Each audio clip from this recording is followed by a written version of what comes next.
Hello guys and welcome back to my channel, and today I'm going to show you how you can check your bank balance in Amazon application. So firstly, just simply open the application, then click at the hamburger icon at the bottom right corner. After that, just simply click on Amazon Pay. Then after that, just simply scroll down until you find the management page or the management column. So this is the manage column. Over here what you have to do is just simply click on account.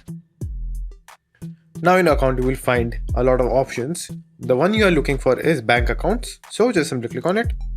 Then over here you will find your bank accounts, so just simply click on your bank account name.